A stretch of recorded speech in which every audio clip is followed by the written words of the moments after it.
అండి, welcome to our channel. మీ ఇంటి ఆడపడుచు మీ వాసవి. ఎలా ఉన్నారా? అందరూ బాగున్నారా? ప్రస్తుతం నేను ఎక్కడున్నానో తెలుసా? సింగపూర్లో మన కృష్ణయ్య మందిరానికి వచ్చాను. సో చాలా హ్యాపీగా ఉంది.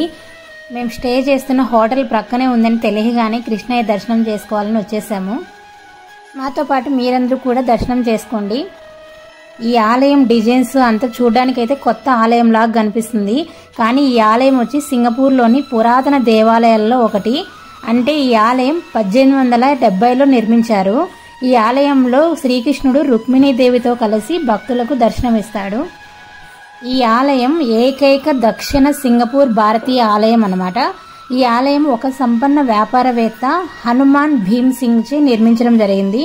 సో 2014లో సింగపూర్ జాతీయ స్మారక చిహ్నంగా గెజిట్లో ప్రచురింపబడింది ఈ ఆలయం. ఈ ఆలయం ఎంట్రన్స్ లోనే మనకు గణేశుడు, హనుమ, అలాగే మహాలక్ష్మి అమ్మవార్లు దర్శనమిస్తారు. ఈ ఆలయం అర్లీ మార్నింగ్ ఓపెన్ చేస్తారా లేదా అని కొద్దిగా డౌట్తో అయితే వెళ్ళాము. అంటే 7 o'clock వెళ్ళామన్నమాట. 6కి ఓపెన్ చేస్తారట. సో చాలా హ్యాపీగా అనిపించింది. ఎక్కడికి వెళ్ళినా మన హిందూ సంస్కృతిని కాపాడుతూ మన వాళ్ళు ఇక్కడ ఈ ఆలయానికి వస్తూ డైలీ ఇక్కడైతే పూజలు జరుపుతూ ఉండడం చూసి చాలా ఆనందం వేసింది మాకైతే. ఇక్కడ శ్రీకృష్ణుడు అలాగే రుక్మిణి అమ్మవార్లు చాలా అందంగా ఉన్నారు.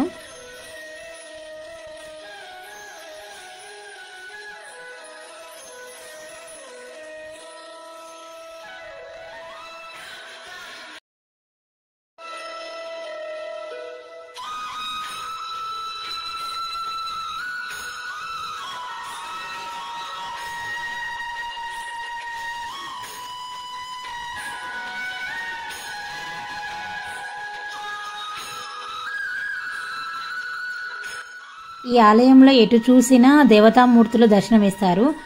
ఇక్కడ చూడండి, అమ్మవార్ల అలంకరణ అయితే కన్నుల విందుగా అనిపిస్తుంది మనకి. జగన్మాత పార్వతీ అమ్మవారు, మహాలక్ష్మి అమ్మవారు, సరస్వతి అమ్మవార్లు ముగ్గురు ఒకటే చోట చూడవచ్చు మనము.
ఈ ఆలయం ప్రత్యేకత ఏంటంటే చైనీసు, జపనీసు ఇలా ఇతర దేశాల నుంచి వచ్చిన వారంతా ఇక్కడ బయట అగరబత్తీల స్టాండ్ ఉంది కదా, సో ఇక్కడ అగరబత్తీలు వెలిగించి దేవుడికి చూపించి ఆ అగరబత్తీల స్టాండ్లో పెట్టేసి దేవుడికి దండం పెట్టి వెళ్ళిపోతున్నారు.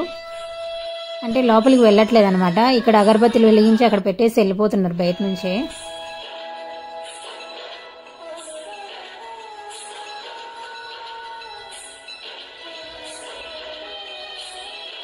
ఓకే అండి, ఈ వీడియో మీకు నచ్చిందని అనుకుంటున్నాను.